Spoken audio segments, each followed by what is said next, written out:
Papusa pila naman ka mga residente sa Bacolod City kag Negros Occidental nag-evacuate bangod sa baha dala sang mamunog nga pag-ulan. Sa Irene Pedreso nakatuto. Lapaw sa tuhod ang baha sa Barangay Banago, Bacolod City. Ang mga nagalabay nga salakyan makita nga nagahinay lang.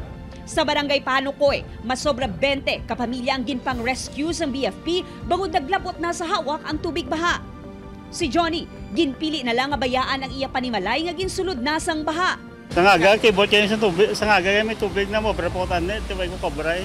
Kaya rin ang tubig po na ako, dalom na mo. Hindi mo lang po sa tunga, dalom na tiya. Kaya hawak mo guro. Kaya pangimos to kaya basi magbalik ka rin law. Sa coastal area, talalupang doon nga halos maglupad na ang mga atop sa mga pamalay bangod sa mamadlos nga hangin sa dagat. May pila naman ka mga manugpangisda nga nagpaiway anay nga magpalawod. Pwerte ka madlos. Ano no? Pwerte ka madlos, hindi na pa kaya kasakayan. Isa mo ni, di wala kagwa, wala ka magkalanon. Ano man? Why man eh, di ba kita naman ang lutakan eh. May bagyo pa, gutom pa, danaw pa, kapigado mo.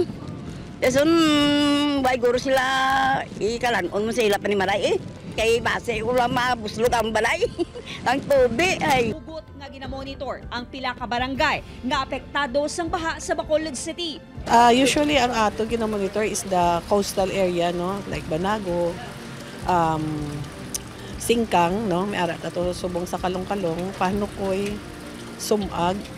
Nag-evacuate kita diri, especially diri sa Banago, GK Village. So ang tubig naton, especially nga gaawas. Bangod kanselado ang biyahe sa mga sea vessels halin sa Bacolod City kag Northern Negros Occidental. May pila ka mga pasahero nga na-stranded sa mga pantalan. Since yesterday pa ma'am, yesterday night, pagwa kita sang Sea Travel Advisory. For the safety of everybody and our seafarers, we have to cancel our trips. Sa Ibi Magalona kag Silay City, may na-record man nga pagbaha kag pagkalatumba sa mga kahoy. Ang tubig sa Tamburong Creek sa La Casillana, liwat nga nag-awas kag naglabot pa sa dalanon. Na pre-evac na nato ng mga tao kagabi, and then we have additional evacuation today for those sa Bago naman nga sa ubos. Kasi ang mga sediments sa dulog na sa ubos. Ma'am, aside sa grabe nga bundak sang ulan, community flooding, miyara gid ta mga areas, mga waterways which is nag-awas siya. Amo na nga nagtuga siya sang flooding. Upod kay Reynald Castillo, Irene Pedreso, 1 Western Visayas.